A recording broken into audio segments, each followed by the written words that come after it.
Julgue os itens a seguir com relação ao controle dos atos administrativos pelo Tribunal de Contas do Estado.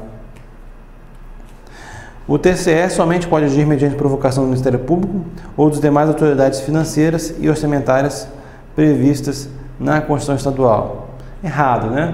O Tribunal de Contas do Estado, por simetria, quem que pode pedir auditoria, solicitar auditoria ao Tribunal de Contas da União? O próprio Tribunal, a Câmara dos Deputados, o Senado Federal e as comissões técnicas e de inquérito. Eu ressaltei naquela ocasião que o deputado e senador não poderia individualmente fazer essa solicitação. Então, qual que seria a simetria no caso estadual? O próprio tribunal, né? E como lá o Poder Legislativo Estadual não é bicameral, mas unicameral, vai ser o que? A Assembleia Legislativa do próprio Estado, que pode solicitar. Então, na verdade, o Ministério Público, o Tribunal de Contas não somente pode agir mediante provocação do Ministério Público, mas também por provocação dele mesmo, da Assembleia Legislativa, e no caso, nem o Ministério Público está rolado ali na lista. Mas se o Tribunal receber, lógico, uma informação do Ministério Público e quiser, por conta própria, iniciar alguma fiscalização, ele pode, mas não vai ser uma fiscalização iniciada pelo Ministério Público, mas sim por iniciativa própria, porque ele entendeu que era interessante que aquela denúncia, aquela informação tinha caráter verossímil e era relevante. Então, ressaltando, o Tribunal de Contas do Estado pode agir mediante iniciativa própria e da Assembleia Legislativa. Caso o Ministério Público tenha alguma informação relevante e passar isso para o Tribunal de Contas do Estado, ele vai analisar se aquilo lá é relevante e vai iniciar a fiscalização, se assim entender, por conta própria. 7. Compete ao TCE fiscalizar despesas decorrentes de contratos firmados pelo Poder Público. Como um contrato, isso aqui é na verdade aquele princípio da atração pela origem do recurso. Se tiver recurso estadual envolvido, é claro que tem competência do Tribunal de Contas do Estado para fiscalizar. Então, se tiver, aqui ele fala despesas decorrentes de contratos firmados pelo Poder Público. Se tem despesa, então tem competência do Tribunal de Contas do Estado para fiscalizar, né? Desde que, lógico, esse poder público seja poder público estadual, né? O recurso seja estadual. Então, essa assertiva 7 está correta. 8. Ao Tribunal de Contas do Estado, compete fiscalizar as contas dos administradores do Estado e dos municípios. No caso aqui de Pernambuco, eu não sei exatamente como funciona lá, se existem 2 tribunais de contas, um com jurisdição sobre as contas estaduais e um sobre jurisdição sobre as contas municipais. Eu não sei como funciona lá, porque a prova é de Pernambuco. Mas o Tribunal de Contas estadual, em geral, a não ser em 4 estados, ele tem competência sobre as contas municipais e estaduais. Então, se fosse o caso mais geral aqui, a pergunta, ao TCE compete fiscalizar as contas dos administradores do Estado e dos municípios, essa afirmativa estaria correta. Como eu não sei exatamente como ela é em Pernambuco, eu não sei se a resposta a essa questão aqui vai estar de fato correta. Que pode ser que lá existam 2 tribunais de contas. Eu sei que tem Bahia, Goiás, Pará e tem mais um estado que eu não lembro agora qual que é. Pode ser que seja Pernambuco. Mas, de qualquer forma, o Tribunal de Contas dos municípios, se houver, ele é um órgão estadual também. Então essa questão 8 aí eu vou deixar em aberto, porque realmente eu não sei como funciona lá. Em geral, ela estaria correta.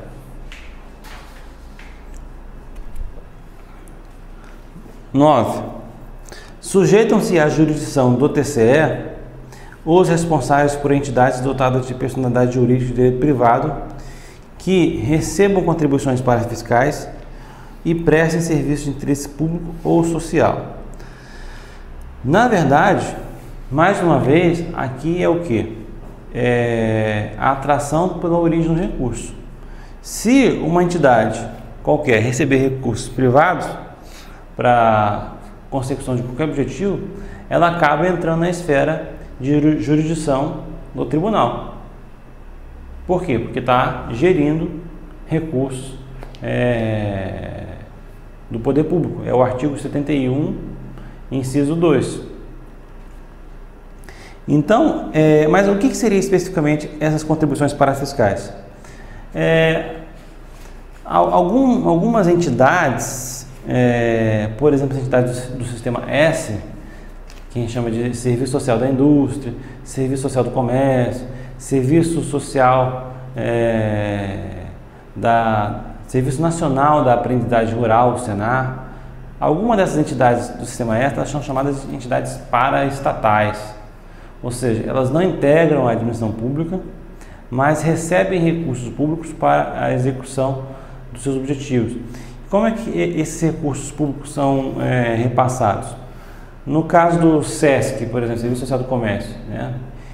As empresas que são empresas do comércio, elas são obrigadas por lei, e por isso torna-se recurso público, a recolher um determinado valor ao SESC. Produtores rurais, por exemplo, são obrigados por lei a recolher determinado valor ao Senar, Serviço Nacional de Aprendizagem Rural. Como é por lei, aquele recurso é público. A pessoa não fez uma contribuição espontânea para um sindicato, por exemplo. Foi uma determinação legal. Então, essas entidades parafiscais recebem contribuições parafiscais, ou seja, contribuições para executar as suas atividades. O SESC, por exemplo, promove cursos para pessoas que trabalham no comércio, para melhorar, vamos dizer assim, o desempenho desses funcionários. O Senar, que é o Serviço Nacional de Aprendizagem Rural, ele desenvolve cursos para trabalhadores rurais, e por aí vai. Então, como eles recebem recursos públicos, eles devem, portanto, prestar contas dessa utilização. E, portanto, se devem prestar contas, eles estão sujeitos à jurisdição do Tribunal de Contas. Então, a 9 está correta. 10. No âmbito dos Estados-membros, cabe ao Procurador-Geral de Justiça a iniciativa de lei sobre a organização do Ministério Público que atua junto ao respectivo Tribunal de Contas. Essa questão aqui é muito interessante, porque diz respeito justamente ao quê? A organização do Ministério Público junto ao Tribunal de Contas do Estado. Como nós já vimos em aulas anteriores, o Ministério Público que atua junto ao Tribunal de Contas do Estado, ele é um Ministério Público especial. Ele não pertence ao Ministério Público Estadual, assim como o Ministério Público da União não integra, o Ministério Público junto ao Tribunal de Contas da União não integra o Ministério Público da União. São órgãos distintos, separados. Então, neste caso, o que acontece? O Procurador-Geral de Justiça, que é o chefe do Ministério Público Estadual, não tem nenhuma competência, não tem nenhuma jurisdição sobre o Ministério Público que atua junto ao Tribunal de Contas. Assim como o Procurador-Geral da União não tem nenhuma ingerência sobre o Ministério Público que atua junto ao Tribunal de Contas da União. Não é órgão integrante do Ministério Público da União. Então, nesse caso aqui, a assertiva: no âmbito dos Estados-membros, cabe ao Procurador-Geral de Justiça a iniciativa de lei sobre a organização do Ministério Público que atua junto ao Tribunal de Contas. Isso aqui está errado. A quem cabe essa iniciativa? Ao próprio Tribunal de Contas. Tá? 11. A decisão do Tribunal de Contas da União que afasta a aplicação de uma lei a um caso concreto, por entendê-la inconstitucional, não é suscetível de ulterior apreciação pelo Poder Judiciário. Aqui fala o seguinte: a decisão do Tribunal de Contas que afasta a aplicação de uma lei a um caso concreto. Isso aí é o quê? É aquela competência que os Tribunais de Contas têm de analisar a constitucionalidade de leis e atos do poder público no caso concreto, no caso difuso. Então, essa decisão é uma decisão administrativa, embora proferida pelo Tribunal de Contas, é uma decisão administrativa. E como toda decisão do Tribunal de Contas ela não é definitiva, assim, do ponto de vista de dizer o direito de forma definitiva, porque no Brasil não existe o contencioso administrativo, então ela não é, vamos dizer, ela é suscetível de ser apreciada posteriormente pelo Poder Judiciário. Não exatamente quanto ao mérito, como eu já falei para vocês algumas vezes, mas quanto ao formato. Tá? Então, a afirmativa 11 está errada. 12.